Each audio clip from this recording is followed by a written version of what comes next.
Good morning, everyone. Welcome to this another very informative and helpful session of FLDRP, Fat Loss and Disease Reversal Program. ये platform क्या है?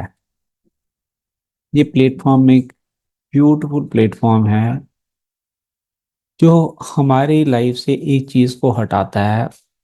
और वो 4 letter word है जिसके basis पे पूरी कहते हैं कि मेडिकल इंडस्ट्री चल रही है। कोई टाइप करके बता सकता है चैट बॉक्स में क्या वो 4 लेटर का वर्ड है जो जिसके वजह से पूरी मेडिकल फ्रेटर्निटी, पूरी इंडस्ट्री, इतनी बड़ी फार्मा इंडस्ट्री और सब चीजें चल रही हैं। देखें फास्टेस्ट फिंगर फर्स्ट में कौन आंसर देता है।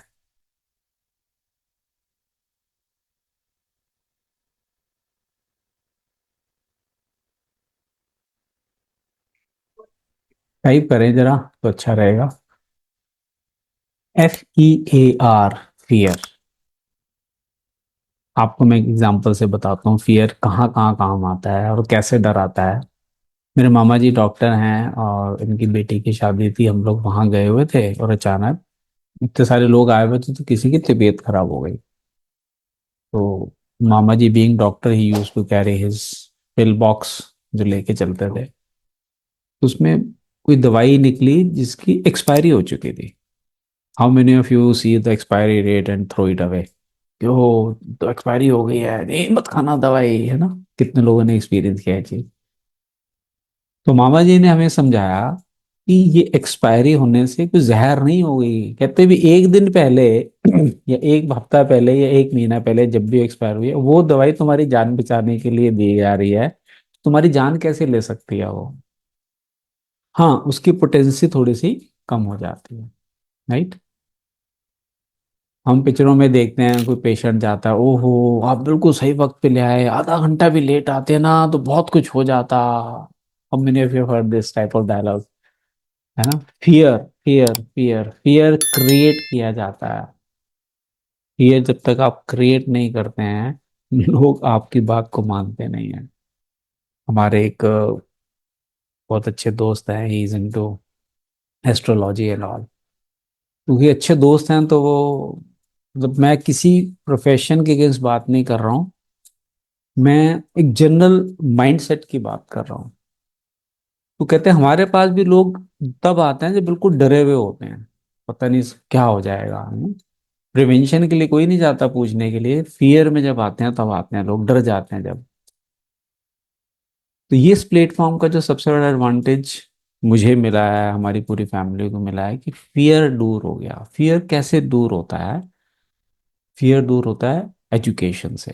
जब तक आपको किसी चीज़ की एजुकेशन नहीं है आप उससे डरेंगे। जैसे मैंने कहीं पढ़ रहा था कि जब बिजली कड़कती थी तो लोग डरते थे, हाय भूत प्रेत आ गया, पता नहीं कयामत आ जाएगी, क्या हो जाएगा। राइट। जब पहली बार किसी ने बल्ब का आविष्कार करके बल्ब जलाया था, थॉमस अल्वा एडिसन ने, तो लोग देखते अरे ये क्या लाइट आ रही है, भूत है। फियर, क्योंकि एजुकेशन नहीं थी। सिमिलरली हेल्थ के बारे में हम में से बहुत सारे लोगों को बेसिक एजुकेशन भी नहीं है। I was one of them. मैं तो वैसे ही सीए हूँ, कॉमर्स स्टूडेंट हूँ, मुझे तो साइंस दूर दूर तक कोई पाला नहीं था। लेकिन thanks to this environment, this platform, this community and to our health coach, मैं माई हेल्थ कोच नहीं बोलता हूँ, मैं आवर हेल्थ कोच बोलता हूँ। बिकॉज हमारे सारे, बहुत सारे हमारे साथ ऐसे लोग हैं जो इस कम्युनिटी के पार्ट हैं और हम सब वेट करते हैं उस शख्स को सुनने के लिए जो बहुत रिसर्च करते हैं। और मजेदार बात बताऊं, he himself was into medicine field for more than 28-30 years। वो लोगों को दवाइयों से ठीक करते थे, लेकिन जब उन्होंने अपनी एजुकेशन इंक्रीज की उससे उनका लाइफ का परसेप्शन ही चेंज हो गया। ये कहते हैं ना, पूरा एक इंसान ट्रांसफॉर्म हो गया। जब भी हम उनके साथ ट्रेवल करते थे तो उनके साथ उनका पिल बॉक्स, हमें पता था अगर वो हैं, मैं नाम अभी नहीं ले रहा, बताऊंगा अभी आपको, वो हैं तो हमें दवाइयाँ कैरी करने की जरूरत नहीं है। सब तरह की दवाइयाँ वो साथ में इमरजेंसी की लेके चलते थे। और वही पर्सन है जिन्होंने हमारे घर से दवाइयों के डब्बे खाली करा दिए। You will not find any medicine, कोई इमरजेंसी के लिए कोई कॉम्बी फ्लैम या कोई पेन किलर, इमरजेंसी के लिए कभी बहुत जरूरत पड़ती है तो एक दो गोली पड़ी होगी, अदरवाइज पूरा डब्बा खाली हुआ हुआ है। तो कैसे हुआ ये? और आज का जैसा टॉपिक है, वायरल फीवर को बिना मेडिसिन के कैसे ठीक करें। हम लोग एक बार नहीं, कितनी बार इस चीज़ को प्रैक्टिकली अप्लाई कर चुके हैं। Not only me, my whole family and lot of my friends and colleagues, जिन्होंने हम पे ट्रस्ट किया, इस एजुकेशन पे ट्रस्ट किया और इसको फॉलो किया। एंड टुडे दे से वाह यार, ये तो बहुत बढ़िया चीज़ है। अब एक पर्सन ने जब फॉलो किया तो उसकी पूरी फैमिली में कभी भी कोई इशू आता है तो वो कॉन्फिडेंसली कन्विक्शन के साथ इस चीज़ को डुप्लीकेट करते हैं। तो आहिस्ता आहिस्ता उनके घर में भी लोगों को बिना दवाइयों के ठीक होने पे विश्वास होना शुरू हो गया।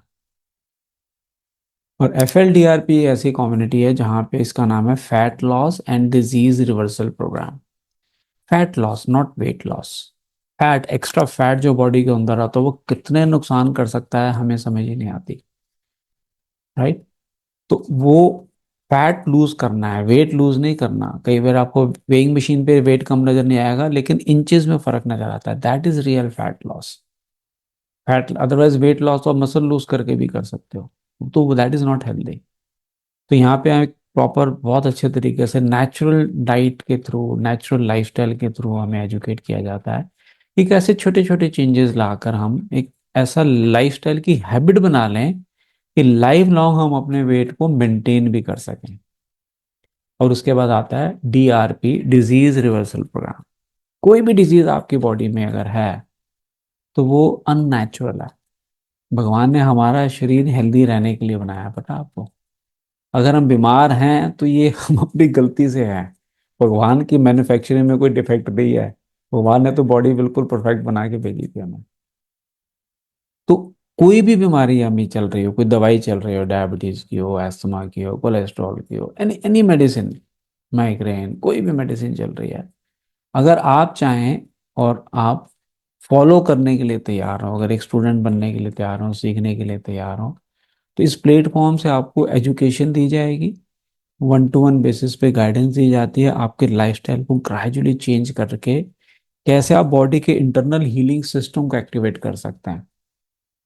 और जिस दिन आपका इंटरनल हीलिंग सिस्टम एक्टिवेट हो जाता है तो उसके अंदर इतनी क्षमता है कि वो हर तरह की बीमारी को भगा सकती है, इवन कैंसर तक को।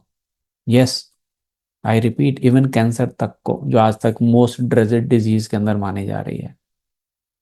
तो ये बॉडी के अंदर पोटेंशियल है। लेकिन क्योंकि हमारे पास एजुकेशन नहीं है तो हम क्या करते हैं, इजी रास्ता ढूंढते हैं, फट से जाएंगे दवाई खा लेंगे, डॉक्टर के पास जाएंगे, टेस्ट कराएंगे, दवाई खा लेंगे। लेकिन आज अगर बेसिक एजुकेशन, एटलीस्ट आज के सेशन के बाद, मैं ये बिलीव करता हूँ कि अगर आप उस पर विश्वास करके फॉलो करें तो एटलीस्ट जो वायरल फीवर्स हैं, कोई भी इन्फेक्शन हो जाता है, बैक्टीरियल, फंगस, वायरल, आप उसको बिना मेडिसिन के ठीक कर सकेंगे। तो अपना कागज पेन तैयार रखें and please help me in inviting our most beloved health coach mister Ravi Nagpal. Ravi ji, welcome sir. Thank you जी, thank you Sunil ji. Hello everyone. तो जैसा मैंने बताया कि आपके कारण आज हम सब लोग एक हेल्दी लाइफ जी रहे हैं, day by day we are becoming healthier and younger and fitter. तो आज का जो टॉपिक है वायरल फीवर, जो सीजनल चेंज के साथ बड़ा कॉमन होता है। तो सबसे पहले तो मैं आपसे क्वेश्चन पूछना चाहूंगा कि ये बुखार होता क्यों है, सीजनल चेंज के कारण क्या होता है हमारी बॉडी के अंदर, जिससे कि हम पकड़े जाते हैं, सो कॉल्ड। सुनील जी बिल्कुल सही क्वेश्चन पूछा और I think beginning should be like this, क्योंकि मोस्टली लोग बुखार से डरते हैं। ऑनेस्टली हम्म। बता कि बुखार हो गया तो सारे घर में वो रहता है, अरे बुखार हो गया, वो हो गया, क्योंकि असलियत को जानते ही नहीं कि बुखार बेसिकली होता क्यों है और ये है क्या चीज।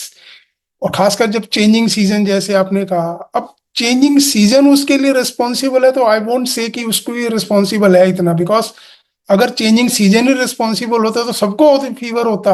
Very right. सबको नहीं होता, कुछ को होता है, कुछ को नहीं होता। तो बेसिक क्या है कि इस सीजन में डेफिनेटली ये तो होता है कि कुछ वायरस चेंजिंग वेदर में ज्यादा एक्टिव हो जाते हैं। और वायरस तो हमारी बॉडी में ऑलरेडी हैं, उस समय वो एक्टिव हो जाते हैं। तो जिन लोगों की इम्यूनिटी अच्छी होती है वो उसको रेजिस्ट कर जाते हैं, जिनकी इम्यूनिटी वीक है वो इन्फेक्टेड हो जाते हैं, यानी उनको इन्फेक्शन लग जाता है। अब ओके। जब इन्फेक्शन लग जाता है तो हमारी बॉडी भगवान ने बड़ी इंटेलिजेंट बनाई है, मतलब सब कुछ सिस्टम कुदरत ने हमें दिए हैं हर इन चीजों से फाइट करने के लिए, तो हम इसको समझेंगे। जैसे आपने पूछा कि बुखार क्यों होता है, उसका समझिए, उसकी साइंस समझिए, बिकॉज आज जो भी हम बात करेंगे ना साइंस के बेसिस पर करेंगे, साइंटिफिक फैक्ट्स क्या है। जब भी बुखार होगा, वायरस का अटैक होगा, तो ये वायरस जनरली हमारे रेस्पिरेटरी सिस्टम पे अटैक करता है, नाक के थ्रू, मुंह के थ्रू जाता है और वहां पे गले तक में जाके ये अटैक करता है। तो बॉडी को जैसे ही पता लगता है कि वायरस ने अटैक किया है, अब बॉडी की एक इनेट इंटेलिजेंस है कि ये जो वायरस है ये बढ़े हुए टेम्परेचर पे सरवाइव नहीं कर सकता। Basically virus is a non living thing, living चीज के कांटेक्ट में आके वो एक्टिव हो जाता है, हमारी बॉडी में जाके वो एक्टिव हो जाएगा। लेकिन बॉडी को ये पता है कि अगर टेम्परेचर ज्यादा होगा तो वायरस सरवाइव नहीं कर सकता, हमें ये नहीं पता। ठीक है। ओह। अब बॉडी टेम्परेचर बढ़ाती है, वो सभी जगह की एनर्जी इकट्ठी करके इस पे लगाती है कि हमारा टेम्परेचर बढ़े। आप देखो जब भी फीवर होता है आपका भूख नहीं लगती, कुछ जी। खाने का दिल नहीं करता, किसी से बात करने का दिल नहीं करता, क्यों? क्योंकि वो जो एनर्जी उसमें यूज होती है, बॉडी उस सारी एनर्जी को लेके एक ही जगह पे फोकस करती है कि टेम्परेचर को बढ़ाओ, ताकि बढ़े हुए टेम्परेचर पे ये वायरस सरवाइव ना कर सके और बॉडी फिर उसको बाहर निकाल दे। ओके। राइट। तो इसलिए फीवर होता है कि जैसे ही टेम्परेचर बढ़ेगा वायरस को बाहर निकालने का प्रोसेस शुरू हो जाएगा और हम ठीक हो जाएंगे। लेकिन उससे पहले हम क्या करते हैं वो भी अभी हम डिस्कस करेंगे। तो मतलब जो बेसिक रीजन है कि जहाँ किसी भी इंसान की इम्यूनिटी कॉम्प्रोमाइज हो जाती है, उसकी खुद का डिफेंस सिस्टम, मतलब जैसे मैं एग्जांपल दूं कि हमारी बॉर्डर सिक्योरिटी फोर्स किसी भी हम्म। पार्ट में, जैसे वो हुआ था हमारा पाकिस्तान का अटैक हुआ था, कारगिल का। जी। कारगिल का, तो हम्म। उस समय हमारा डिफेंस सिस्टम वीक हो गया और दुश्मन तो 24 घंटे हाथ लगाए बैठा ही अटैक करने के लिए। जी जी तो जी। जहां हमारा इम्यूनिटी सिस्टम वीक हुआ, दुश्मन ने अटैक कर दिया। अब दुश्मन को मारने का जो बॉडी का अपना इंटरनल नेचुरल सिस्टम है वो है हीट। सिंपली। तो इसलिए बॉडी हमारा बुखार शुरू कर देती है। ओके। तो अब जो बुखार होना कुछ गलत नहीं है। आप ये मानो कि हमारा डिफेंस सिस्टम काम कर काम रहा है, कर रहा तभी है, बॉडी ने टेम्परेचर बढ़ाया है। अगर ये सिस्टम काम ना करे, टेम्परेचर नहीं बढ़े, तो वायरस तो हमें इतना ज्यादा इन्फेक्ट कर देगा कि शायद हम सरवाइव भी ना कर सर्वाइव सकें। ना कर पाए। तो बुखार हम देखिएगा जाए तो हमारा दोस्त है, दुश्मन नहीं है। Exactly exactly. तो अब जो आम इंसान जो गलती करता है, पहले हम भी करते थे खैर, तो हम फट से जो घर में बेसिक पैरासीटामोल, डोलो शोलो, जो देसी इलाज अपने पड़े हैं, जो पता है जो डॉक्टर के पास जाने से कौन फीस भरेगा, तो हम पहले अपनी दवाइयाँ खाते रहते हैं। फिर अब इसमें जो क्वेश्चन आता है कि दवाई खाते हैं 5-6 घंटे तक तो ठीक लगता है, उसके बाद फिर बुखार शुरू हो जाता है। तो ये साइंस कैसे काम करती है दवाई हमारी बॉडी में? देखिए, हम दवाई लेते हैं कि फीवर कम हो जाए, और हमें बताया भी जाता है, डॉक्टर के पास जाते हैं तो वो भी तो दवाई लिखते हैं कि फीवर कम कर दो, क्योंकि हमारा फोकस कहाँ होता है, फीवर कम कर दो। यानी कि आपकी डिफेंस फोर्सेस लड़ने जा रही हैं और आप उनके वेपन्स छीन के उनके हाथ पैर बांध दिए आपने, अब वो क्या लड़ेंगे। हम हम्म। खुद उसको फीवर को डाउन कर रहे हैं, और जो डाउन टेम्परेचर आएगा तो फीवर वायरस उसमें ज्यादा एक्टिव होगा। तो इन अ वे जब दवाई हम लेते हैं तो हम वायरस की हेल्प कर रहे हैं, अपना नुकसान कर रहे हैं। आप इस फैक्टर को जिस दिन समझ गए ना, उस दिन आपको ये अवेयरनेस हो जाएगी कि अगर फीवर हुआ है तो मुझे दवाई नहीं लेनी है।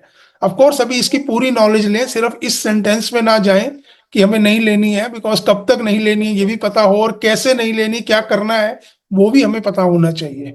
जी। तो ये दवाई लेते ही क्या, फीवर जब डाउन हो जाता है तो वायरस फिर से एक्टिव हो जाता है, वही 5-6 घंटे उसका इम्पैक्ट रहा, फीवर इनएक्टिव हुआ, उस मेडिसिन की वजह से जैसे ही उसका असर खत्म हुआ, वायरस मरा नहीं, इनएक्टिव हम्म। हुआ थोड़ी देर के लिए, उसके बाद वो फिर से एक्टिव हो गया और पहले से ज्यादा स्ट्रांगली एक्टिवेट हुआ, बिकॉज इसको कहते हैं रेजिस्टेंस डेवलप हो गया उसका, उस वायरस का या बैक्टीरिया का रेजिस्टेंस हमने डेवलप करवा दिया बाय टेकिंग दैट मेडिसिन। तो मेडिसिन लेते हैं हम तो वायरस की हेल्प करते हैं, और वायरस उसमें फिर और ज्यादा प्रॉस्पर करता है, और ज्यादा ग्रो करता है, और हमें फिर पहले से ज्यादा फीवर होने लग जाता है।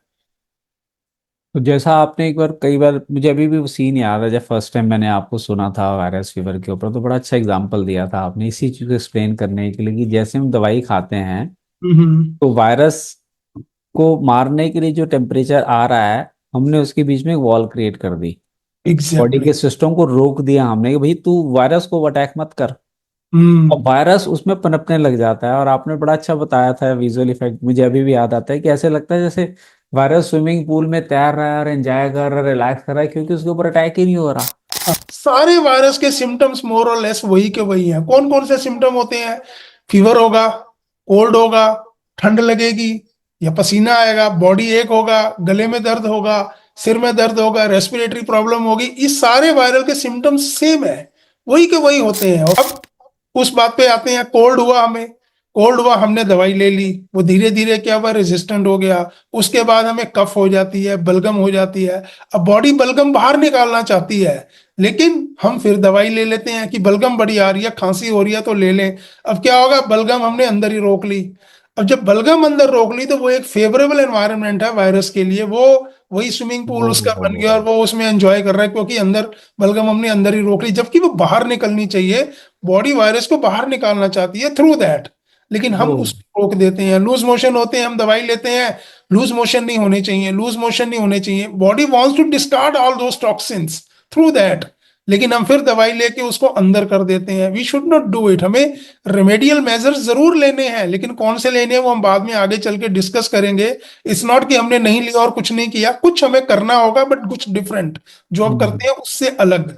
उससे अलग करेंगे तो फिर हमारी बॉडी को हम सपोर्ट करेंगे, ताकि वो इन चीजों को बाहर निकाल सके और बॉडी फिर से हेल्दी हो सके।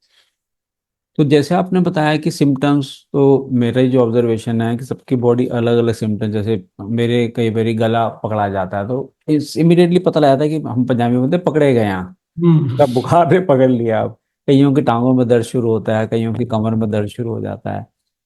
और कई बारी बॉडी एक शुरू होती है, अब आज की डेट में ऐसा नहीं कि हमें अटैक नहीं होता, हमारी भी इम्यूनिटी कई बार कॉमन, लेकिन बुखार नहीं होता and we recover very fast, वो क्योंकि we are following the healthy regime as guided by you. Hmm. तो अब जो अभी तक हमने समझा कि बुखार हमारा दोस्त है और हम दवाई लेके उसके अगेंस्ट काम कर रहे हैं और वायरस को डेवलप होने के लिए और बढ़ा देते हैं, जिससे कि, तो अब दवाई का असर 6 घंटे तक रहता है, इसका मतलब दवाई 6 घंटे तक क्या कर रही है जिससे हमें लगता है कि हमें ठीक फील हो रहा है। देखिए, वो दवाई हम क्या लेते हैं बुखार कम करने की, क्योंकि वायरस के लिए कोई एंटीबायोटिक नहीं बना। वायरस पे नहीं करते, कि वायरस सीधा जाता है सेल में, और दवाई जो हम लेते हैं वो रहती है ब्लड में। तो वायरस के लिए कोई दवाई नहीं है, बैक्टीरिया के लिए होती है, बट वायरस के लिए नहीं होती। हम जो लेते हैं एंटीपायरेटिक लेते हैं फीवर को जबरदस्ती डाउन करने के लिए, कि जो बढ़ा हुआ टेम्परेचर है उसको कम कर दिया जाए। वो उस मेडिसिन का इम्पैक्ट है, सिर्फ उसने हमारा वो कम कर दिया, वायरस को कुछ नहीं किया। Virus remains there. तो हमें सिर्फ virus good feel good factor आना शुरू हो जाता है, क्योंकि वो जो अनकंफर्टेबल सिम्टम्स थे वो डाउन हो गए हमारे। ने सिर्फ उस सिम्टम को खत्म किया, रूट कॉज को खत्म नहीं किया। रूट कॉज तो वायरस का इन्फेक्शन है ना, वो इन्फेक्शन वायरस की वजह से है। उसको हमने निकाला हम्म। नहीं, उसको बॉडी निकाल सकती है, उसको कोई दवाई नहीं निकाल सकती। इस चीज को हाँ। समझिए कि दवाई ये वायरस को निकाल देगी। दवाई का इम्पैक्ट वायरस तक जाता ही नहीं है, बिकॉज वायरस सेल्स के अंदर जाता है, वहां फिर मल्टीप्लाई होता है। तो बॉडी ही उसको बाहर निकाल सकती है, जो बॉडी की नेचुरल इम्यूनिटी है। तो हमें उस समय वो काम करना चाहिए जिससे हमारी इम्यूनिटी को सपोर्ट मिले, इम्यूनिटी बढ़े। क्योंकि हमारी इम्यूनिटी कम थी तभी तो हमें ये अटैक हुआ। अगर इम्यूनिटी इनफ होती तो फिर शायद हमें ये होता ही नहीं। और फिर वायरस म्यूटेट करता है, तो बॉडी को नई एंटीबॉडीज बनानी पड़ती हैं उस वायरस के अगेंस्ट में।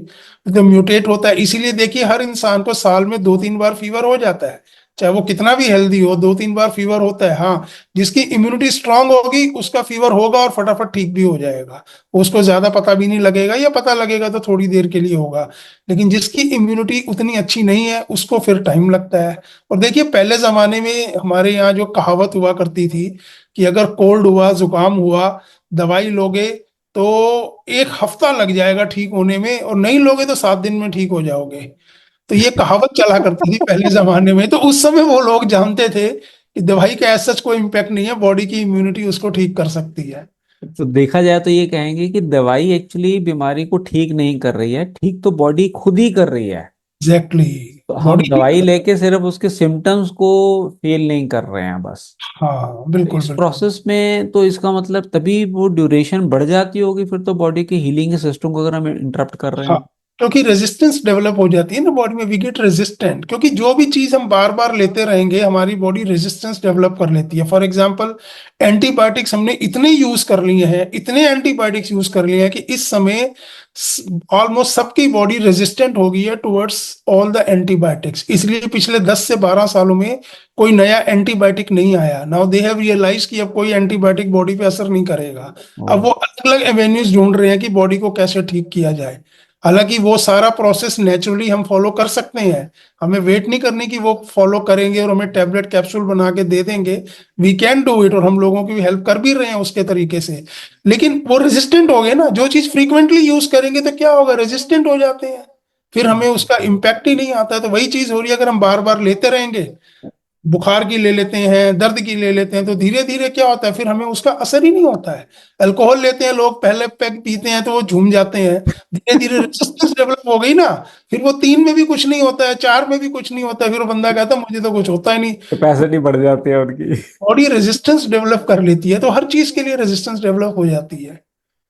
तो यही एक रीजन है कि जैसे हम मैंने जो ऑब्जर्व किया, जो लोग दवाई लेते हैं महीने 2 महीने में दोबारा फिर बुखार हो जाता है उनको। जी हाँ, क्योंकि अब रेजिस्टेंट बैक्टीरिया या रेजिस्टेंट वायरस आ गया ना, तो वो पहले से ज्यादा स्ट्रांग होता है। बिकॉज आप सोचो कि किसी को मारती है पुलिस, तो पहली बार मार पड़ती है तो वो बोल पड़ता है, धीरे धीरे वो आदत हो जाती है मार खाने की, फिर उसको टॉलरेंस पावर बढ़ गई ना उसकी, तो फिर वो इतना हम्म। मार खाने के बाद भी नहीं बोलते। तो हर जगह यही प्रिंसिपल काम आता है। तो अगर बस। हम बार बार दवाई लेते रहेंगे तो हम रेजिस्टेंस डेवलप कर रहे हैं बॉडी में। फिर जब एक्चुअल में मान लीजिए दवाई की जरूरत पड़ेगी भी सही किसी इमरजेंसी में, तो वो शायद ओ, उतनी नहीं रहेगी। तो हम अपना ही नुकसान करते हैं, फ्रीक्वेंटली मेडिकेशन लेते हैं और फिर अपने आप ही लेना शुरू कर देते हैं कि हाँ हमें तो पता लग गया कौन सी लेनी है, सेल्फ मेडिकेशन जिसे बोलते हैं। जी। तो फिर तो वो अब नुकसान ही तो होता अब है। इसका मतलब यह है कि पहला जो आपने सजेस्ट किया है कि मेडिसिन नहीं लेनी चाहिए, तो क्या करें हम? जो सिम्टम्स हैं, जो पेन हो रही है, जो अब फीवर हो रहा है, चलो फीवर तो हम एक्सेप्ट कर लेंगे कि चल मेरा दोस्त है, लेकिन पेन बहुत होती है बॉडी के अंदर कई हम्म। लोगों को, तो उस समय क्या करे वो नेचुरल वे में? हाँ, ये दो बड़े सिम्टम होते हैं, एक फीवर और दूसरा पेन। बॉडी एक हो रहा है, सिर में दर्द हो रहा है, बर्दाश्त नहीं होता है, तो उस समय और रूटीन में भी मान लीजिए वायरल फीवर नहीं हुआ है और सिर दर्द हो रहा है या कहीं दर्द हो रहा है, तो हमारी पहली कोशिश क्या होती है कि कुछ भी दवाई खा लो, पेन किलर ले लो, पेन किलर लेके वी फील रिलीव्ड, हाँ हाँ। बड़ा आराम आ गया, ये दवाई बड़ी अच्छी है।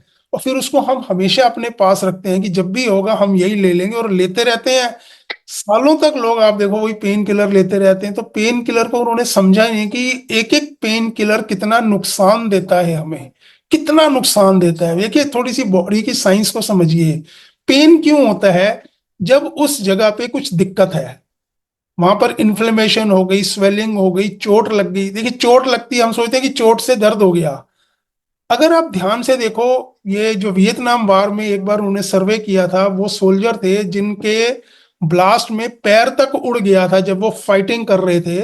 उस समय डॉक्टर्स ने उनसे पूछा कि आपके पैर में दर्द हो रहा है, तो उनको कुछ नहीं पता था कि पैर में दर्द होने रहा, पूरा फोकस लड़ाई पे था। बाद में जब वो शांत हुआ तब पता लगा जब पैर ही उड़ गया है, तब उनको हम्म। दर्द महसूस हुआ। क्यों? अगर चोट की वजह से दर्द महसूस होता तो उनको भी होना चाहिए था। हमारी बॉडी, मैंने बताया ना, इतनी इंटेलिजेंट बनाई है कुदरत ने। जब बॉडी ये सेंस करती है कि ये इंसान इस समय इतना फोकस्ड है एक चीज पे, तो पेन की सेंसेशन आती नहीं है। पेन बेसिकली क्या है, एक नर्व से पल्स चलती है, सेंसेशन आती है, हमारे ब्रेन को सिग्नल देती है देयर इज समथिंग रॉन्ग, और हमें पेन के थ्रू बॉडी बताती है कि अब उस चीज का ध्यान करो, उसको ठीक करो। अब आप गेम खेल रहे होते हैं, फुटबॉल खेल रहे होते हैं, वो गिरते हैं, पड़ते हैं, खेलते हैं, गेम के बाद उनको रियलाइज होता है कि भाई हमें तो इतनी सारी चोट लग गई, हमें तो इतना दर्द हो रहा है। और हमारे रूटीन में भी देखिए, कई बार सुबह कहीं ठोकर लगी, लेकिन हमें ऑफिस जाने की जल्दी है, वहां गए, बिजी हो गए, काम किया, रात को जब शूज उतारे, सॉक्स खोली, तो देखा पैर में खून है। लगता है ये खून कहाँ से आ गया, फिर लगता है अरे सुबह वो लगी थी। तो उस समय क्यों नहीं पेन हुआ, वो बॉडी को पता है कि आपका फोकस एक जगह पे है, तो वो उधर ही ध्यान रखना चाहती है, तो हमें नहीं पता लगता है। पेन बेसिकली क्या है, जब कोई दिक्कत होगी तो वहां से एक मैसेज आएगा ब्रेन में, there is something wrong, this needs to be taken care of, इसका ध्यान करो। इसलिए वो पेन की फीलिंग देता है, वो एक सिग्नलिंग सिस्टम है। आप गाड़ी में जा रहे हैं, फ्यूल कम हो रहा है, तो आपकी लाइट बीप बीप कर रही है। जी। क्या बताती है कि फ्यूल कम हो रहा है। अब कोई कहे यार ये तंग कर रही है लाइट, क्या है इसके तार काट दो। आपने वो तार काट दिया, सिग्नलिंग सिस्टम ऑफ कर दिया, तो क्या होगा? फ्यूल तो कम हो ही रहा है, नुकसान तो हमारा ही है। तो जब हम पेन किलर लेते हैं तो ये क्या करते हैं, ये भी उस सिग्नलिंग सिस्टम को थोड़ी देर के लिए शट ऑफ कर देता है। और हम सोचते हैं हमें पेन नहीं हुआ, हमें ठीक हो गया। ये नहीं सोचते रूट कॉज क्या है। अब हमारा ध्यान रूट कॉज की तरफ जाएगा भी नहीं, क्योंकि हमारा ध्यान तभी जाता है जब हमें दर्द हो। अब दर्द फील हो नहीं रहा, तो रूट कॉज की तरफ देखेंगे नहीं। 8 घंटे बाद अगले दिन फिर पेन होगा, फिर हम खा लेंगे। थोड़े टाइम बाद हम कहेंगे अब ये दवाई ना हमें असर नहीं करती, डॉक्टर साहब कोई स्ट्रांग दवाई दे दो। अब वो फिर कोई स्ट्रांग पेन किलर दे देंगे, अब वो सिग्नलिंग सिस्टम काटेगा, हम चलेंगे कि ऐसे ही होगा। तो क्या हम चाहते हैं हम ऐसे बन जाएं कि हमें दर्द महसूस ही ना हो? This becomes a very difficult light. CIPA child होते हैं, सीपा चाइल्ड वो होते हैं congenital insensitivity to pain with anhidrosis. उनको पेन फील नहीं होता, यानी आग में भी हाथ डाल लेंगे तो हाथ जल जाएगा, उनको पेन फील नहीं होगा। तो हम वो सिग्नल, उनके उनके सिग्नलिंग सिस्टम खराब है, इसलिए उनको फील ओ, नहीं होता। तो मैन्युफैक्चरिंग डिफेक्ट है उनका। जी, तो हम पेन किलर लेके क्या कर रहे हैं, उसी सिग्नलिंग सिस्टम को ऑफ करने की कोशिश कर रहे हैं। Do we want to become like them? CIPA child जब एडल्ट होगा तो क्या होगा? फिर वो कहावत थी ना, मर्द को दर्द नहीं होता। तो वो हाँ। फिर हो जाएगा, "भाई ऐसे मर्द मत बनो, इनको दर्द नहीं हो, सिग्नलिंग सिस्टम को कट ऑफ मत करो।" तो जो जितने ज्यादा पेन किलर खाता है, हर पेन किलर आपके सिग्नलिंग सिस्टम को कुछ ना कुछ डैमेज करती है। तो there is of no use. Extreme case हो गया, इमरजेंसी हो गई, कुछ भी करना है, that is a different story. But वो रूटीन जो रेवड़ियों की तरह खाया जाता है ना पेन अच्छा। Killer, that is very very dangerous. और पेट में वो कितने अल्सर्स क्रिएट करता है। आप देखो, डॉक्टर जब भी पेन किलर देता है साथ में एंटासिड देता है, क्यों? उससे एसिड बहुत ज्यादा बनता है, धीरे धीरे वो होल कर देता है आपके इंटेस्टाइन में, अल्सरेशन हो जाती है। फिर उनके परिणाम भी भुगतने पड़ते हैं, बट क्योंकि ये सारा स्लो प्रोसेस है, कोई रियलाइज नहीं करता कि इससे हमें ये नुकसान हो रहा है। But this is science. Science को समझिए, हमारा पर्पस ही आपको अवेयर करने का यही है कि जो अंधाधुंध खाए जाते हो, it is of no use, it is actually harming you. Root cause समझो, पेन क्यों हो रहा है, फिर उसका निवारण हम कर सकते हैं। फीवर क्यों हो रहा है, उसका हम निवारण कर सकते हैं, वो हमारे पास प्रोटोकॉल है। आप उसको फॉलो करोगे तो definitely you can get over with it. Hmm. तो पेन, मर्द को दर्द नहीं होता, ये आपके मुंह से मैंने फर्स्ट टाइम सुना था। तो आपने बताया था कि ये जो पेन किलर हम खाते हैं, ये बहुत सारे इसके साइड इफेक्ट्स भी होते हैं, जैसे impotency is one of the major side effect in male. Hmm. और इसके अलावा बड़े सारे चीज़ों को जैसे आपने बताया कि इम्पैक्ट आता है। तो अब दो पॉइंट आ रहे हैं सर माइंड में मेरे। एक तो पहला तो जो बेसिक जो मैं सोचता हूँ कि क्या करूँ कि प्रॉब्लम हो ही ना, एग्जैक्टली। जो मेरे हिसाब से कि क्यों मैं पहले प्रॉब्लम को आऊं फिर उस पर झगड़ा करके उसको बाहर निकालूं। तो हम्म। क्या हमें ऐसा करना चाहिए कि हमारी इम्यूनिटी ज़्यादातर या all of the time high रहे? वो मैं आपको बताता हूँ कि क्या करें इम्यूनिटी हाई रहे। एक्चुअली क्या है कि जो प्रोसेस है ना, उसको बड़े कम लोग जानते हैं, और जो जानते हैं उसमें से बड़े कम लोग उसको फॉलो करते हैं। कारण कि एक बार वो कार्टून आपने दिखाया था कि दो विंडो है, एक विंडो पे लाइन लगी है लंबी, दूसरी विंडो खाली पड़ी है। तो जो लाइन लगी है लंबी, वहां पर तो मेडिसिन मिल रही है, वहां लंबी हम्म। लाइन लगी है, सब मेडिसिन ले रहे हैं।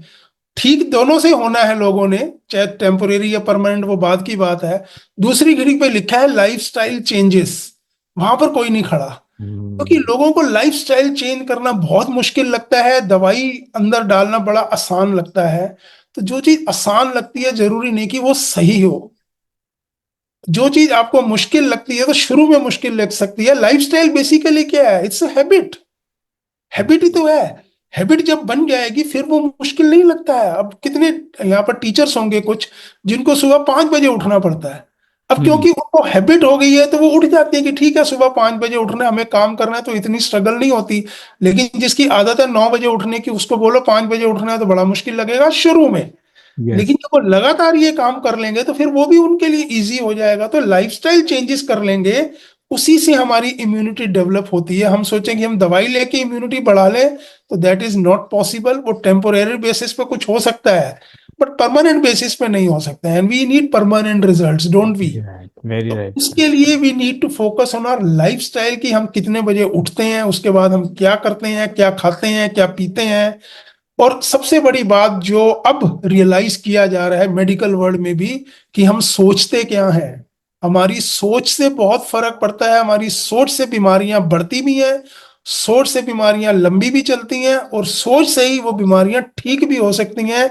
ये बहुत बड़ी अब रिसर्च इसी पे चल रही है मेडिकल फील्ड में, जो पहले हमारे यहाँ एंशियंट टाइम में तो बोला ही जाता था, लेकिन अब क्या सोच के हम खाते हैं, क्या सोच के दवाई लेते हैं, और क्या सोच के हम बीमारी को झेलते हैं, ये बहुत मैटर करता है। तो अगर लाइफस्टाइल में ये फैक्टर्स ले आए जो कि हम लोगों को रेगुलरली अपने एफएलडीआरपी प्रोग्राम में करवाते ही हैं, और अगर वो लोग रियलाइज कर लें, तो बड़े आराम से इन सब चीजों को प्रिवेंट किया जा सकता है। तो मोटा मोटा ये है कि लाइफस्टाइल, जैसे आपने बड़ा अच्छा एग्जांपल दिया, अभी एक टीचर के लिए लाइफस्टाइल डिफरेंट तरीके से डिजाइन किया जाएगा। जी 5 बजे उठती है एक प्रोफेशनल जो 7 बजे उठ रहा है, एक जो पर्सन 9 बजे उठ रहा है, सो कॉल्ड एग्जांपल जो आपने दिया। तो ये एक पर्सनलाइज ही इसको डिजाइन करके जाया जाता है, हम जनरलाइज नहीं कर सकते हैं। It's like exactly. Tailor made program, not readymade के भी दे दिया और सबको फॉलो। हाँ, मोटा मोटा गाइडलाइंस ठीक होंगी, लेकिन अगर हमें डीप रिजल्ट इफेक्टिव चाहिए तो वो पर्सनलाइज करना जरूरी है, जिसमें एफएलडीआरपी के अंदर आपने जैसे कुछ प्रोग्राम्स ऑफर किए हुए हैं, जी जी जिसके अंदर अगर कोई चाहे तो उसमें रेगुलर बेसिस पे काउंसलिंग लेके अपनी हैबिट डेवलप कर सकता है, हेल्दी हैबिट्स। और उसके बाद वो हैबिट डेवलप हो जाएंगे तो life long they will be able to maintain their good immunity and good health also. जी जी, बिल्कुल बिल्कुल बिल्कुल यही करना होता है। बिकॉज देखिए, ऐसे तो बड़ी सारी इंफॉर्मेशन अवेलेबल है, यूट्यूब पे चले जाओ, गूगल पे चले जाओ, सब कुछ लिखा होगा। लेकिन मोस्टली लोग क्या सोचते हैं, अरे यार इसमें लिखा तो है बट मेरे लिए तो पॉसिबल नहीं है। चलो, उसके लिए हम्म। पॉसिबल नहीं है, लेकिन क्या वो ये कोशिश करता है कि मेरे लिए ये चीज कैसे पॉसिबल हो सकती है? एक बार सोचें तो सही, उसी के लिए हम हैं। वो गाइड पूछेंगे तभी तो हम बताएंगे। अब किसी का काम ही रात को जागने का है, कई लोगों का जॉब जॉब होता है, वो यूएस बेस्ड या यूके बेस्ड है, तो कहते हैं जी हमारा तो फिर रात को ही काम होता है, तो फिर हम ये कैसे फॉलो करें? जी। यही हम उनको हेल्प करते हैं कि प्रेजेंट आपका जो भी लाइफस्टाइल है उसमें कैसे अच्छे वाले चेंजेस इनकॉर्पोरेट करो, so that you remain healthy. Otherwise रात को काम करने वालों की हेल्थ तो बहुत जल्दी खराब हो सकती है। अब तो होती अगर वो है। फॉलो करेंगे पर्सनलाइज प्रोग्राम, तो हमेशा उनको बेनिफिट ही होगा। हम्म। तो अब चलो, जिसको बुखार हो भी गया तो अब हम्म, वो क्या इंस्टेंट क्या करे, एटलीस्ट जो एक इंस्टेंट हाँ रिलीफ मिल जाए। ठीक है, बिल्कुल। अभी इम्यूनिटी डेवलप करना, habit banana, it's a process, तो वो तो पर्सनल डिसीजन है, जिसको चाहिए वो आपके, जैसे हम आपकी गाइडेंस में आए, आपने गाइड किया तो वो उसको होगा तो वो कनेक्ट कर सकता है। बाकी हम्म, अगर किसी को पर्सनल काउंसलिंग लेनी होती है तो we will share the number, आप उसमें 1 to 1 अपना ½ एन आवर का। वैसे तो रवि जी की काउंसलिंग चार्जेस हैं 1200 रुपये ½ एन आवर सेशन के। बट अगर आज जो सेशन में आए हुए हैं लाइव, अगर आप चाहते हैं तो it's bonus for all of you, आप 1 to 1 टाइम फिक्स कर सकते हैं रवि जी के साथ, और वो आपकी नीड बेसिस पे असेस करके आपको गाइड कर सकते हैं कि क्या क्या आपको नेक्स्ट स्टेप लेना है। तो अब दैट सर थोड़ा सा बताएं कि कैसे हम अगर हो तो इंस्टेंट क्या करें इंसान। हाँ, तो मैं और ऐड कर दूं कि जो भी लोग आज अटेंड कर रहे हैं, अगर इनमें से कोई पर्सनलाइज काउंसलिंग जैसे सुनील जी ने कहा बुक करके लेते हैं, so that will be free of charges for them. अच्छा। हाँ, इन ओ सब वाह। जिन्होंने आज अटेंड कर रहे हैं आज, इन सब के लिए सो अच्छा। That will be free of charges. कोई दिक्कत नहीं है, क्योंकि उन्होंने जब एफर्ट किया है यहाँ आने का, नॉलेज लेने का, और उसके बाद वो सोचते हैं कि हमें पर्सनलाइज है, that mean they are interested to change interest. Their life style. तो मैं उनको हेल्प करूंगा, उसमें कोई दिक्कत नहीं है। चलो जी। तो thank you Ravi ji for offering this bonus, because free तो सबको अच्छा लगता है। तो एटलीस्ट बंदा कहेगा चल डिस्कस तो कर ही लेते हैं, उसके बाद देखेंगे कि हाँ, आगे चलना है डिस्कस नहीं तो कर चलना ही है। लेना चाहिए करना भी बिकॉज। चाहिए, बिकॉज हेल्थ मैं तो मानता हूँ जी, जान है तो जान है, अगर हेल्थ नहीं है ना हम पैसा कमा सकते हैं, ना अच्छे रिलेशनशिप एंजॉय कर सकते हैं, ना अपने करियर पे फोकस कर सकते हैं। तो हेल्थ अगर है तभी हम पूरी ओवरऑल क्वालिटी ऑफ लाइफ को एंजॉय कर पाएंगे। जी अब सर बताएं कि क्या अगर हो जाता है तो इंस्टेंट इंसान क्या करे। जी, चलिए मैं बताता हूँ। आपको जब भी लगा कि मुझे फीवर हो गया, जैसे चेंजिंग वेदर है तो मोस्टली वायरल फीवर हो गया, गले में कुछ दर्द है, कोल्ड हो रहा है, छींकें आ रही है, और आपने देखा जी मेरा टेम्परेचर हो गया है, सबसे पहले अपने आप को, अगर आपने ठीक होना है तो थोड़ी सी पेशेंस रखना सीखें। तभी वर्ड दिया गया पेशेंट। पेशेंट का मतलब जिसकी पेशेंस हो, और यहाँ हम देखते हैं कि पेशेंट की ही पेशेंस नहीं होती है। तो थोड़ी पेशेंस रखें कि मुझे अब ठीक होना है, और बिना मेडिसिन के, बिकॉज वो लॉन्ग टर्म इम्पैक्ट रखेगा। क्योंकि अगर आप 2 या 3 बार बिना मेडिसिन के ठीक कर लिया ना अपने अपने आप को, तो आपको फिर ये फ्रीक्वेंटली इन्फेक्शन होंगे भी नहीं। जितने होते हैं उससे आधे से भी कम हो जाएंगे सिर्फ 2-3 बार से ठीक होने में, ये फैक्ट, बिकॉज आपकी इम्यूनिटी बहुत अच्छी डेवलप हो जाती है। तो जब भी ऐसा फीवर हो जाए तो पहला रूल क्या है, आप पानी आपने गर्म करना है, अच्छा गर्म, जैसे आप चाय पीते हो, उसमें चाय की पत्ती, दूध कुछ नहीं डालना, चीनी भी नहीं, खाली गर्म पानी। आप सोचो दिन में 5 से 6 बार मुझे घूंट घूंट करके पीना है। आपने बॉडी को हाइड्रेटेड रखना है, ये जरूर ध्यान रखें, बिकॉज जब टेम्परेचर बढ़ता है तो आपका वाटर लॉस काफी होता है। आपको पता है गर्म करने पे पानी उड़ता है, तो सेम बॉडी हम्म। से भी लॉस होता है। तो हाइड्रेट करेंगे, बट हाइड्रेट करेंगे विद हॉट वाटर। कारण फिर वही चीज कि जब गर्म पानी हम पीएंगे, पानी गले में गर्म जाएगा, तो वायरस शुरू में गले तक ही रहता है, वो भी अंदर नहीं जाता है। तो जब वो गर्म पानी आएगा तो उस बढ़े हुए टेम्परेचर में वायरस जिंदा नहीं रह पाएगा, वो उसकी मरने का प्रोसेस जल्दी शुरू हो जाएगा, आप ये सोचो। तो बॉडी फिर उसको आराम से बाहर निकाल सकती है। तो दिन में 4-5-6 बारी आपने वो गर्म गर्म पानी पीना है। और दूसरा चीज, आपने कुक्ड फूड नहीं खाना है। वैसे तो भूख लगती भी नहीं है बुखार में, देखो ना, लेकिन फिर भी क्या बच्चों को होता है, माई जबरदस्ती, नहीं नहीं कुछ खा ले, कुछ खा हाँ, ले, ताकत कमजोरी कैसे आएगी, कमजोरी आ हाँ जाएगी, कमजोरी कमजोरी आ आ जाएगी। जाएगी। ये इन सब मिथ्स को हटा दो, ऐसा कुछ नहीं है। एक दिन अगर मान लो कोई नहीं खाता तो कोई कमजोरी नहीं आती, साइकोलॉजिकल कमजोरी आ जाती है कि अरे हमने कुछ खाया नहीं, वो खासकर रोटी नहीं खाई। एक तो हम्म। रोटी पे बड़ा वो कहते हैं, रोटी नहीं खाई कमजोरी नहीं आ जाएगी। कि भाई लोग हमसे पूछते हैं कि रोटी नहीं खानी तो कमजोरी नहीं आ जाएगी। मैं कहा भाई बाकी और चीजें भी तो खा रहे हो, वो किस खाते में जा रही हैं, शरीर में ही जा रही है ना, उनसे भी तो मिल रहा है ना सब कुछ। तो रोटी कोई अलग से वैसी नहीं है। तो एक तो आप सोचिए कुक्ड फूड नहीं खाएं, क्यों, उसका साइंटिफिक रीजन समझो। मैं आपको रीजन सब बताऊंगा ताकि आपका लॉजिकल माइंड भी शांत रहे। जब भी हम खाना खाते हैं तो बॉडी की बहुत सारी एनर्जी उसको डाइजेस्ट करने में लगती है, बहुत सारी। आपने देखा खाना खाते हो दोपहर को, उसके बाद सुस्ती आती है, नींद आती है, क्यों? क्योंकि बॉडी की पूरी एनर्जी डाइजेशन में लग जाती है, तो ब्लड का जो फ्लो होता है ब्रेन तक कम हो जाता है, तो ब्रेन डल होना शुरू हो जाता है, तो आपको नींद फील होती है। क्योंकि बॉडी को जरूरी है उस समय कि खाने को डाइजेस्ट करें। अगर आप ये कुक्ड फूड खाओगे तो बॉडी को एनर्जी लगानी पड़ेगी, या तो वहां पे कि डाइजेस्ट करना है, तो फिर वो फीवर कैसे डेवलप करेगी, टेम्परेचर कैसे बढ़ाएगी, टेम्परेचर नहीं बढ़ाएगी तो वायरस को इनएक्टिव करके बाहर कैसे निकालेगी। तो आप बॉडी को सपोर्ट करो ना, कि ठीक है हम बॉडी को काम नहीं देते, ऑलरेडी उसके पास एक एडिशनल काम आ गया, आपके पास आ जाए ऑफिस में एक काम आ गया एडिशनल, और उसमें आपको बॉस दूसरा काम भी दे दे, रूटीन वाला भी दे दे, तो आप परेशान हो जाओगे, यार ये नया काम करूं या मैं ये रूटीन वाला करूं, ना ये हो पाएगा ना वो हो पाएगा, तो परेशानी हो जाएगी ना। तो कुक्ड फूड उस समय नहीं खाना है, बॉडी को हाइड्रेटेड रखना है। तो हाइड्रेटेड कैसे रखें? जैसे मैंने बोला, आप गर्म पानी पिए, आप कोकोनट वाटर पिए, बिकॉज आपके मिनरल लॉस भी होते हैं जब ऐसी कंडीशन होती है। स्वेटिंग में भी आपके मिनरल लॉस होते हैं, और कोकोनट वाटर ऐसा है जो कुदरत का दिया हुआ बेहतरीन मिनरल वाटर है, इससे अच्छा मिनरल वाटर कोई नहीं बना। तो कोकोनट वाटर फ्रीक्वेंटली पिए, या फिर आप वो फ्रूट्स का जूसेस पिए जिनमें रस ज्यादा होता है, सिट्रस फ्रूट जिनको बोलते हैं, रस वाले फल वो ज्यादा लें, क्योंकि उस समय इम्यूनिटी को बिल्ड करने के लिए we need lots of vitamin सी।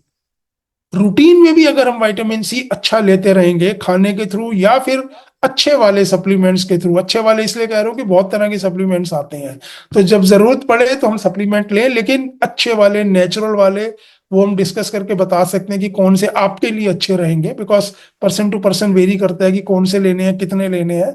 तो उस समय वो फ्रूट्स ने जो विटामिन सी रिच हैं, जैसे नींबू है, आंवला है, पाइनएप्पल है, अमरूद है, संतरा, आप सीजन आ गया, सर्दियां हैं, संतरा है, किन्नू आएंगे, तो या तो इनका आप जूस पी लें, और वैसे ही अगर चूस सकते हैं, खा सकते हैं, तो भी कोई दिक्कत नहीं है, वो भी आप ले लें। तो पूरे दिन में आपने फोकस करना है कि मुझे लिक्विड डाइट ही लेनी है, ताकि मेरी बॉडी हाइड्रेटेड रहे, पानी की कमी ना हो शरीर में, बिकॉज फीवर में अक्सर पानी की कमी हो जाती है, डिहाइड्रेशन हो जाता है। कोकोनट वाटर लें, गर्म पानी लें, फ्रूट के जूसेस लें, दैट विल बी अनफ, क्योंकि ज्यादा भूख उस समय लगती भी नहीं, बॉडी सारे सिस्टम बंद कर देती है, क्योंकि बॉडी को भी पता है कि मेरे पास ये काम आया तो मुझे ये काम पहले करना है, और ये काम बाद में हम डिफर कर सकते हैं।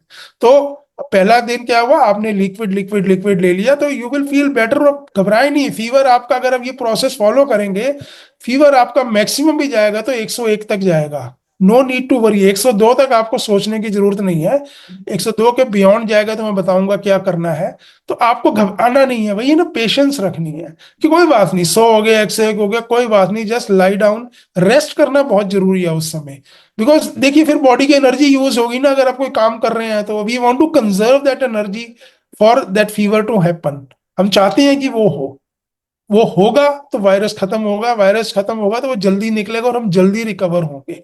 जो इस चीज को फॉलो करते हैं, जो हम बताते हैं, 48 to 72 आवर्स में रिकवर हो जाते हैं विदाउट एनी मेडिकेशन। और जब आप फ्रीक्वेंटली ऐसे करेंगे तो फिर तो 24 घंटे भी नहीं लगते। आई मीन आई, मेरे को फीवर होता है तो यूजली 8 to 10 आवर्स का ड्यूरेशन होता है, दैट्स ऑल। 8 to 10 आवर्स में आई रिकवर वेरी वेरी फाइन। तो आपने पेशेंस रखनी है, बस ये लिया और रेस्ट किया, नेक्स्ट डे आप देखेंगे you will start feeling a little better. तो भी आप ये कंटिन्यू रखें।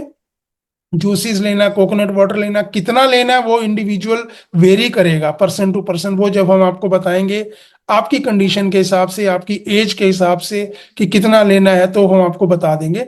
नेक्स्ट डे भी यही लेना है, और शाम तक आते आते यू स्टार्ट फीलिंग बेटर। तब ठीक है, आप थोड़ा सा कुछ और खाने को ले सकते हो, जैसे सैलेड। तब भी रॉ फूड लेना है, कुक्ड फूड नहीं लेना है। बॉडी को अभी थोड़ा सा रिलैक्स रखना है। कुक्ड फूड ज्यादा टाइम लेता है डाइजेस्ट होने में, रॉ फूड जल्दी डाइजेस्ट होता है, इसलिए वो एक लीनियंसी दी हुई है कि चलो खाने का दिल कर रहा है तो आप रॉ फूड खा लो, खीरा ले लो, टमाटर ले लो, ऐसी तरह की चीजें ले लो। And by third day afternoon you feel fine. फिर आपको भूख लगनी भी शुरू होगी, उस समय से पहले इतना लगती भी नहीं है। थर्ड डे में भी आप ये हाइड्रेट करें अपनी बॉडी को, जूस वगैरह, कोकोनट वाटर, गर्म पानी तब भी लें, ताकि पूरी तरह से वायरस खत्म हो जाए, इतना सा भी पार्ट बचे नहीं। अदरवाइज ये बहुत जल्दी रेप्लिकेट हो जाता है, बहुत जल्दी बढ़ जाता है। तो पूरी तरह से खत्म, कहते हैं ना, दुश्मन को पूरा खत्म कर दो, छोड़ो मत इतना हम्म। सा भी पार्ट, क्योंकि वो फिर ग्रो हो जाता है। तो वही करना है, और बाई थर्ड इवनिंग तक आप इस लायक हो जाते हैं कि आप normal home cooked food light सा वो आप खाने लायक बन जाते हो। फोर्थ डे को आप बिल्कुल ठीक हो, आप अपना जॉब पे जाओ, काम पे जाओ, कोई टेंशन नहीं है, you recovered without any medication. हाँ, ये सब थोड़ा अंडर गाइडेंस शुरू में करेंगे इन द बिगिनिंग तो बेटर रहेगा, बिकॉज अकेले में ना आप घबरा जाते हैं। आपने ये इन्फॉर्मेशन ले ली, आपने कहा जी मैं फॉलो करूंगा, लेकिन आपके बाकी जो घर के लोग हैं उन्होंने नहीं ली। वो आपको इंसिस्ट करेंगे, अरे दवाई खा ले, डॉक्टर के पास, यहाँ बड़े सारे लोगों के साथ हुआ है। तो कई बार आप वो रेजिस्ट नहीं कर पाओगे, आपको एक मोरल सपोर्ट भी चाहिए होती है। तो बेटर होगा अगर हमसे कनेक्टेड होंगे तो we'll give you that moral support also, we'll give you the logical reasoning also. जरूरत पड़ेगी तो आपके घर के लोगों से भी हम बात कर सकते हैं, उनको भी लॉजिकली हम एक्सप्लेन कर सकते हैं कि दीज आर द फैक्ट्स, और उनको रिकवर होने दो, एक बार वेट तो करो। एंड आई टेल यू, अगर एक बार आप इस तरह से रिकवर हो गए ना, उसके बाद घर के बाकी लोग आपको कंसल्टेंट मान के आपसे पूछेंगे कि अब क्या करें, then you will be able to help them also. Very right sir. Ravi ji, एक आपके बिहार पर क्या मैं ऑफर दे सकता हूँ लोगों को जो आज यहाँ आए मैं, हाँ हाँ, बताएं। अगर कभी भी उनको कोई भी हेल्थ चैलेंज आता है, जैसे हम हम्म अपना प्रोटोकॉल फॉलो करते हैं, हम्म तो हमें रवि जी ने ऑफर दिया हुआ है कि हमारी फैमिली में भगवान ना करे कभी हेल्थ चला है तो हम डॉक्टर के पास जाने से पहले रवि जी से कंसल्ट करते हैं। तो आपको भी हम अगर ऑफर दे दें सबको कि FLDRP हमारी जो कम्युनिटी है that is created to help people, right. तो कभी भी आपको हेल्थ चैलेंज आता है तो आप एक बार हमसे व्हाट्सएप पे कम्युनिकेट करके पूछ सकते हैं, और जो भी म्यूचुअल कन्वीनियंट टाइम होगा will try to connect with you also, समझेंगे प्रॉब्लम क्या है, और जो इंस्टेंट आपको हम गाइड कर सकते हैं वो देने के लिए हमारी पूरी कोशिश रहेगी। So can we give this offer to people who are part of this session? Yes, बिल्कुल, क्योंकि हमारे पास सबके नाम आए हुए हैं, so we know who has attended it, तो we can give this offer to anyone. कभी भी आपको लगे कुछ भी दिक्कत है, not only viral fever, hmm. कभी ब्लड प्रेशर हो गया, डायबिटीज हो गई होगी, बिकॉज हमारे पास वो सारे प्रोग्राम है जो इन बीमारियों को रिवर्स करने में आपको बहुत हेल्प करते हैं। हम्म। मैक्सिमम ये जितनी भी लाइफस्टाइल डिजीज हैं, these can be reversed very very comfortably, only you have to follow certain guidelines. अगर आप वो फॉलो करेंगे तो हम डेफिनेटली आपको हेल्प कर सकते हैं उस किसी भी केस में। कोई भी आपको डिजीज है आप हमसे पूछ सकते हो, and that we can do that. तो अब जो भी कंक्लूजन जो आपने बताया है कि प्रोटोकॉल क्या फॉलो करना है, सबसे पहले इसको हमने अपने प्लेटफॉर्म में एक नाम दिया हुआ है, आप लिख सकते हैं R&D, rest, nutrition and diet. Hmm instant body को रेस्ट दें सबसे पहले, उसके बाद अपने न्यूट्रिशन को इंक्रीज करें थ्रू नेचुरल डाइट, जो फ्रूट्स बताए, कुछ सप्लीमेंट्स हैं वो आप ऐड कर रहे हैं, नेचुरल सप्लीमेंट्स। और डाइट, डाइट में सबसे पहले जैसे आपने गाइड किया, कुक्ड फूड बंद कर दें। इनफैक्ट जी। इसके ऊपर मैंने यूट्यूब पे वीडियो भी बनाई हुई है, तो अगर वो आप चाहेंगे तो वो भी देख सकते हैं। उस इसी नॉलेज रवि जी ली है, मैंने अपने शब्दों में एक्सप्लेन की है। उसमें कुछ ग्राफिक्स भी डाले हैं हमारे एडिटर ने, जो इसने वीडियो एडिट की थी, बड़े अच्छे तरीके से उसमें बताया हुआ है कि क्या हमें R&D प्रोग्राम क्या है। तो रेस्ट करें, न्यूट्रिशन अपना इंक्रीज करें, ताकि बॉडी के डिफेंस सिस्टम को जो सपोर्ट चाहिए, जो विटामिन मिनरल्स प्रोटीन्स चाहिए एंटीबॉडीज बनाने के लिए, दुश्मन से लड़ने के लिए, वो आर्म्स एंड एम्यूनिशन दें उसको और ज़्यादा। उसकी रादर डोजेस भी इंक्रीज करनी पड़ते हैं हमें, थेरेपेटिक डोज बोलते हैं उसको। और उसके बाद सबसे इंपॉर्टेंट चीज़ है डाइट। सबसे पहला काम है कुक फूड बंद करो। ये तो रामबाण है। रादर अब तो हम रवि जी की गाइडेंस में महीने में एटलीस्ट 2 बार ही मैं कुक फूड के बिना फास्टिंग, जो रवि जी ने बताई है हमें, वो करते हैं। और ऑटोफेजी कभी मौका मिलेगा तो और इसके ऊपर डिस्कस करेंगे, कैंसर में ऑटोफेजी के क्या बेनिफिट्स हैं। तो एक बहुत सिंपल प्रोटोकॉल है, फॉलो कर सकते हैं। बट सर्टेनली जैसा रवि जी ने बताया कि फर्स्ट टाइम, अभी मुझे ध्यान आ रहा है वो अमित का केस आपको याद होगा, जब पहले उसको हुआ, दिन में 2-3 बार उनके फोन आते थे, भैया अब क्या करना है, ये दिक्कत आ रही है, टेम्परेचर बढ़ रहा है, घबरा जाते थे, क्या करें, अगर ज्यादा हो रहा तो ठंडी पट्टियां रखने कहाँ रखनी है। तो एक बार जो उसको हो गया वो ठीक, उसको कॉन्फिडेंस आ गया। फिर थोड़े टाइम बाद उसके बड़े बेटे को इशू आया, हेल्थ इशू। उन्होंने इमीडिएटली फोन किया। फिर 3-4 दिन चला उसका बुखार। उसके बाद उसने ज्वाइन किया अपना, कम्युनिकेट करके ठीक कर लिया। हर टाइम उसके छोटे बेटे को हुआ। तो I could feel the difference कि बाय दैट टाइम उसका एक्सपीरियंस इतना बढ़ चुका था कि इतने ज्यादा उसको हमसे कम्युनिकेट नहीं करना पड़ा। हम्म। और मजेदार बात देखिए, आई थिंक अभी उसके बुखार के कुछ महीने हो गए थे जब उसने फॉलो किया था, अभी पीछे फिर उसका फोन आया, भैया मुझे खुद दोबारा से हरारत सी हो रही है। और सिर्फ एक ही फोन आया उसका बस। उसके बाद कोई फॉलो, क्योंकि तब तक उसको खुद को एक्सपीरियंस हो चुका था सारा का सारा कि कैसे करना है। तो आई थिंक बेसिक रूल आपको पता लग गया है। सबसे पहले तो कोशिश करें प्रिवेंशन के लिए कि हम प्रिवेंट कैसे करें इसको, और अगर भगवान ना करे हो जाता है तो उसको रिकवर करने के लिए इमिडिएटली आप R&D प्रोग्राम को फॉलो करें। और अगर आप पर्सनलाइज कुछ प्रोग्राम करना चाहते हैं अपने लिए, हेल्थ का कोई फैट लॉस का इश्यू है या डिजीज रिवर्सल का इश्यू है या इवन इनफैक्ट इम्यूनिटी इंप्रूवमेंट है। कई लोगों को लगता है जैसे 40s के बाद आते हैं बड़े थकावट सी रहती है, शरीर में जान नहीं रहती, एनर्जी नहीं रहती, कमर में दर्द रहती है, टांगों में, छोटे छोटे एनी निगलिंग प्रॉब्लम जिसको बोलते हैं, जो आपको तंग कर रही हैं। और एक चीज बता देते हैं, छोटी प्रॉब्लम कब बड़ी का रूप ले लेती है पता नहीं लगता, बिकॉज बड़ी प्रॉब्लम पहले छोटी की सिग्नल भी आएगी, आपको याद रखिएगा। हम्म। तो please do not take any adverse signal of your body casually, कि चल ये तो एज के साथ है। नहीं जी, नहीं है, एज के साथ नहीं है, सबको है क्या? आपको है तो कहीं ना कहीं कुछ कमी है बॉडी के अंदर, सिस्टम में दिक्कत है। बॉडी हमारा, इसको बोलते हैं कि क्लिनिकल सिम्टम, बॉडी आपसे बात करती है, बताती है, बट अनफॉर्चुनेटली आम इंसान को बॉडी की भाषा पता ही नहीं है कि वो क्या कहना चाह रही है। इसलिए वो घबरा जाते हैं। और फिर डॉक्टर के पास जाएंगे तो डॉक्टर के पास तो एक ही इलाज है, या तो दवाई देगा या सर्जरी करेगा, और क्या इलाज है डॉक्टर के पास? Yes, we need doctors in case of emergency, मैं डॉक्टर्स के अगेंस्ट नहीं हूँ। बट क्यों ना हम पहले अपनी बॉडी के सिस्टम को मौका तो दें ठीक होने के लिए। एक बार हमने सिस्टम को एक्टिवेट कर लिया तो हमें बहुत हाई चांस है डॉक्टर के पास जाना ही ना पड़े। बट अगर जरूरत पड़ती है तो खुद रवि जी गाइडेंस देते हैं और हम कहते हैं कि यस।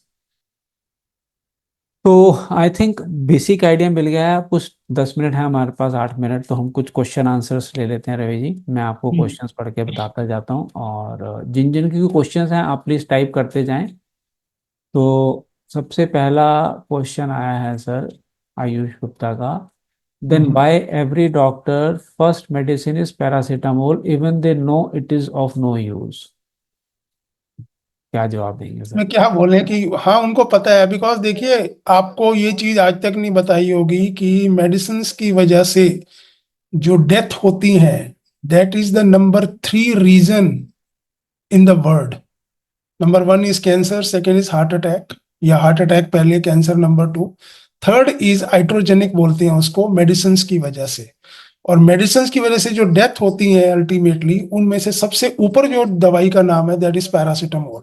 ये किसी ने आपको नहीं बताया होगा, बिकॉज फार्मास्यूटिकल कंपनी है, बेचनी है, सब चल रहा है। आपको कितनी बार पता लगता है कि ये दवाई दे रहे हैं, बाद में कहते हैं नहीं नहीं, वो दवाई बैन कर दी, विड्रॉ कर दी, क्योंकि उससे बहुत सारे नुकसान हो रहे थे। पहले नहीं पता था, पहले भी पता था, बट कुछ टाइम के लिए उसको दबाया जाता है। ये एक फार्मास्यूटिकल स्टोरी है, इसमें कुछ नहीं करना। इनफैक्ट ये तो दवाई की बात है, अभी यूएस में एक डॉक्टर को अरेस्ट किया है। उस डॉक्टर ने माना है कि मैंने गलत डायग्नोज किया लोगों का कैंसर का, और मैंने दवाइयां दी, बिकॉज ही अर्न $17 मिलियन। उसको अरेस्ट किया और उसने उसको जेल में डाला हुआ है। मैं तो कहता हूँ फिर भी ईमानदार है, उसने मान लिया कि मैंने किया, यहाँ तो मानते भी नहीं। हाँ, मानते भी नहीं तो है। क्यों वो देता है ये? क्योंकि वहां पर एक प्रोटोकॉल बना हुआ है, अगर वो नहीं देगा तो उसके अगेंस्ट भी केसेस हो सकते हैं, आप ये समझिए। क्योंकि बना हुआ है कि ये देना ही है, और नहीं दिया और कल को कुछ हो गया किसी भी वजह से, तो पहले क्वेश्चन मार्क आएगा कि आपके पास ये पेशेंट आया तो आपने ये क्यों नहीं दिया उसको, जबकि प्रोटोकॉल है कि ये देना है। पता है उसको नुकसान देती है, बट फिर भी देना है। तो मैं वो नहीं चाहता कि हम वहां पर बहस करें, उनके पास जाएंगे क्यों नहीं करना, ये नहीं करना। मैं तो ये चाहता हूँ आपकी नॉलेज दुरुस्त होनी चाहिए, और दूसरा, आप खुद एक्सपीरियंस करके देख लो। हमने एक्सपीरियंस किया है, आज हमें कोई कहे जी लाख रुपया भी ले लो और ये पैरासीटामोल ले लो, बुखार हुआ है, हम नहीं लेंगे। नहीं लेंगे। Because we know the reality, हमें मालूम है। बहुत सारे डॉक्टर्स हैं जो नहीं लेते हैं, they talk to me in private, वो कहते हैं कि हमें पता है इसकी जरूरत नहीं है, और ऐसे ही ठीक हो जाते हैं, तो क्या जरूरत है। बट कहते हैं कि नहीं करें तो पेशेंट को भी लगता है कि यार इस डॉक्टर को कुछ नहीं आता, वो फिर दोबारा पलट के ही नहीं आएगा, उन्होंने अपनी प्रैक्टिस भी करनी है। तो वो आता नहीं है, तो इसको पता ही नहीं है। कई बार हम पहले जब मेडिकल फील्ड में था, तो पेशेंट जाते थे डॉक्टर के पास, उसने एक दो दवाइयां लिख दी, नहीं कुछ नहीं ठीक है, कहते यार बेकार है, डॉक्टर ने दवाई नहीं लिखी, बताओ। 300 रुपए कंसल्टेशन फी ले ली, उस समय 300 दी, दवाई लिखी है 30 रुपए की, छोड़ यार ये बेकार है डॉक्टर। अब जब तक वो 500 रुपए की दवाई नहीं लिखेगा तो जस्टिफाई नहीं करेंगे भाई, 300 रुपए की फीस लेके 500 रुपए की दवाई लिखी, तो हाँ ये डॉक्टर अच्छा है। तो दवाई तो बाद में लेंगे, पहले तो टेस्ट करवाएंगे इतने सारे। तो आजकल तो बहुत सारी, टेस्ट के बिना भी नहीं कुछ करते। तो डॉक्टरों के ऊपर भी बहुत सारी कंपल्शंस होती हैं, हम स्ट्रेट अवे भी उनको वो नहीं कह सकते, but they are also bound by the rules and regulations. तो बेस्ट क्या है कि आप अपनी नॉलेज अपडेट करो, अपने आप को अवेयर करो, फेमिलियर करो कि हमारे साइंटिफिक फैक्ट्स क्या हैं। ये जो मैं बता रहा हूँ कि मेरे दिमाग का थोड़ी है, ये उन्हीं लोगों ने बताया है जिन्होंने रिसर्च करके चीज को बाहर लाए हैं। ये पहले भी था, बट मेडिकल लिटरेचर तक लिमिटेड था, बाहर नहीं था। कुछ लोग डॉक्टर ने हिम्मत करके इन चीजों को बाहर लाने की, ये समझो मुहिम उठाई है, वो बताते हैं। तो वहीं से पता लगता है हमें कि ये ऐसे। Otherwise I also in the medical field, हम भी तो ये करते थे, ये हो गया तो ये दवाई ले लो, हम भी ये करते थे। बट जब ये नॉलेज हुई तब रियलाइज हुआ कि यार इससे ठीक तो होता नहीं है कोई। तो फिर ग्रेजुअली इसीलिए वो दे देते हैं जी, सीधी सी बात है ये। इसमें अब वो भी क्या करें और हम भी क्या करें। तो नेक्स्ट क्वेश्चन आया है, if the fever is, Manju Dhingra ji का है, if the fever is increase above 102 then what we have to do. हाँ हाँ, अच्छा हुआ याद दिला दिया मंजू जी ने, थैंक यू मंजू जी। देखिए मैंने बताया था कि 102 तक घबराने की जरूरत नहीं है, बॉडी वहां तक हैंडल करती है। अब 102 के बाद होता है तो हमें थोड़ा सा होता है कि और लिंगर ऑन ना करे, तो उस समय भी मेडिसिन से कम करने की कोशिश ना करें तो अच्छा है। क्या करना है, बर्फ वाली जो पट्टियां होती हैं, जो पहले जमाने में आपको याद है ये किया करते थे, आजकल फैशन नहीं है। बर्फ वाली जो पट्टियां हैं माथे पे रखनी है और काफ मसल्स पे रखनी है, जिनको पिंडलियां बोलते हैं, बिकॉज वहां पर ब्लड फ्लो बहुत होता है। यहां पर हम रखेंगे और 3-3 मिनट बाद उनको चेंज करते रहेंगे। तो ग्रेजुअली आप देखेंगे कि थोड़ी देर बाद आपका टेम्परेचर 101 तक आ जाएगा। जब वहां तक आ जाए देन लीव इट, क्योंकि उसके बाद बॉडी आराम से उसको हैंडल कर सकती है। तो 102 के ऊपर जाता है तो आप ये कोल्ड कंप्रेसेस बोलते हैं इसको, ये करेंगे तो आपका फीवर डेफिनेटली डाउन आ जाएगा, और उसके बाद बॉडी अपने आप हैंडल कर लेगी। एक चीज और मैं और बता दूं, क्योंकि ये मैंने खुद भी फील किया हुआ है। जब आप इस प्रोटोकॉल को फॉलो करेंगे कि मेडिसिन नहीं लेनी है, लेट मी सी क्या होगा, एक स्टेज आएगी जब आपको बहुत ज्यादा चक्कर से भी आएंगे और लगेगा पता नहीं क्या हो रहा है। वो समझो एक फाइनल बैटल हो रही है बॉडी की वायरस के साथ। उस समय पेशेंस रखनी बहुत जरूरी है, that will last for just 5 to 7 minutes. वो एक लास्ट बैटल हो रही है, वो अगर आपने उस समय मेडिसिन के बिना कर लिया, तो उसके बाद सडनली इतना रिलीफ फील करेंगे कि जैसे निकल गया सब बॉडी से। सडनली फील करेंगे यार अब तो बिल्कुल ठीक हो गया, अब तो कोई दिक्कत ही नहीं है। ये मैंने खुद फील किया हुआ, जब मैंने पहली बार किया था बड़ी जोर से एकदम चक्कर आया, घबराहट हुई, तो लगा कि यार ये पता नहीं क्या हो रहा है। उस समय मेरे को गाइड करने वाला कोई नहीं था, मैं तो कहीं से सीखा था और मैं कर रहा था। तो मैंने कहा नहीं, उन्होंने ये चीज बताई तो थी कि एक बार ये होगा, आई रिमेम्बर्ड इट, जो आई हैड पेशेंस। बस with in 5 minutes it was fine, it was okay, थोड़ा पानी पिया एंड उसके बाद तो सडनली लगा कि अब कुछ है ही नहीं। मतलब जैसे कहते हैं हम्म। ना, आदमी आजाद हो गया, सारी बेड़ियां टूट गई बस। तो ये सिचुएशन आ सकती है, have patience at that time and then you will be very happy कि मैं उसके बिना ठीक हो गया। नेक्स्ट क्वेश्चन तेज ढींगरा जी का है, फीवर ना हो इसके लिए क्या करें? हाँ, वो मैंने बताया, अपनी इम्यूनिटी पे काम करें। इम्यूनिटी यानी कि अगर वायरस वाले की बात कर रहे हैं, तो डेली के डेली आपका विटामिन सी इनटेक जो है वो बहुत अच्छा होना चाहिए, बिकॉज गले के लिए जो बेस्ट जो आपके इम्यूनिटी डेवलप करता है वो विटामिन सी है। तो आप देखो कौन कौन से ऐसे खाने हैं जो रिच हैं विटामिन सी में। जरूरत पड़े तो आप उनकी सप्लीमेंट से भी हेल्प ले सकते हैं। अब मैंने बताया कौन से लेने हैं, कितने लेने हैं, वो एक पर्सनलाइज मामला है, वो हम आपको गाइड कर सकते हैं ऑन 1-to-1 बेसिस। लेकिन फ्रूट्स वगैरह जो भी विटामिन सी रिच हैं वो आप रेगुलर बेसिस पे लें। जब आप रेगुलर बेसिस पे लेंगे तो आपकी इम्यूनिटी ग्रेजुअली बिल्डअप होनी शुरू हो जाएगी against these viruses and you will be safeguarding yourself. उसके बाद लाइफस्टाइल आपका कैसा है, आप सुबह कितने बजे उठते हैं, कुछ मॉर्निंग का रूटीन आपका है ये नहीं है, because these things also increase your immunity. आप सुबह वॉक करते हैं, आप नंगे पैर घास पे चलते हैं, this also increases your immunity. आप सन एक्सपोजर कितना लेते हैं वो भी आपकी इम्यूनिटी को बिल्डअप करता है। हाइड्रेटेड कितना रहते हैं पूरे दिन में, खाने में क्या क्या खाते हैं। तो बहुत सारे फैक्टर्स हैं जो आपकी इम्यूनिटी के लिए अच्छे हैं। अब सारे फैक्टर्स डिस्कस डिटेल में इसलिए नहीं कर सकते क्योंकि वो जनरलाइज्ड वे में तो मैंने बता दिया। स्पेसिफिकली आपके लिए क्या क्या है वो फिर 1-to-1 बेसिस पे ही बताया जा सकता है। So next question Mahesh ji का है, how can we tackle complications due to fever if we don't take any antipyretic drug? देखिए, अगर शुरू से ही इस चीज को फॉलो कर लेंगे तो कॉम्प्लिकेशन बियॉन्ड कंट्रोल जाएंगी ही नहीं, जाती ही नहीं है। मतलब बहुत बारी हमने देख लिया है, जाती ही नहीं है। आप सोचिए 101 मैक्सिमम 102 तक टेम्परेचर जाएगा, उसके बाद बॉडी ठीक होना शुरू हो जाएगी। बस वही है कि थोड़ी पेशेंस रखें, बिकॉज जो आप कर रहे हो ना वो भी एक तरह से मेडिसिन का ही काम कर रही है। लेकिन हमें मेडिसिन सिर्फ टैबलेट और कैप्सूल की शक्ल में नजर आती है कि यही मेडिसिन होती है। आपको पता है अर्थ भी एक मेडिकेशनल थेरेपी है, सन भी एक मेडिकेशनल थेरेपी है, लेकिन हम उनको कब समझा, क्योंकि वो फ्रीली अवेलेबल है और हमने कभी ध्यान नहीं दिया।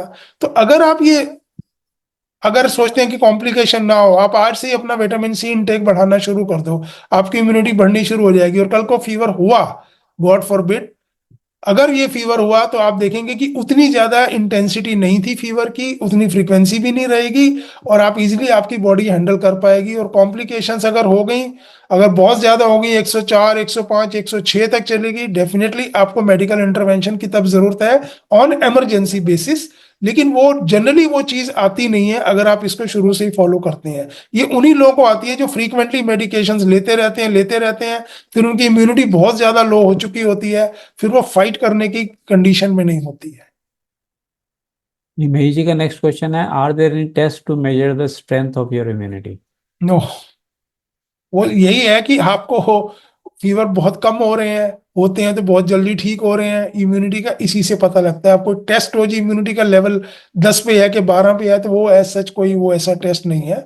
वो आपको इन्हीं से पता लगता है कि अब अगर हम देखें हमारी, अगर particularly if I talk about me, तो सारे साल में 2 बार फीवर होता होगा या 3 बार, वो होना ही है क्योंकि वायरस म्यूटेट होता है।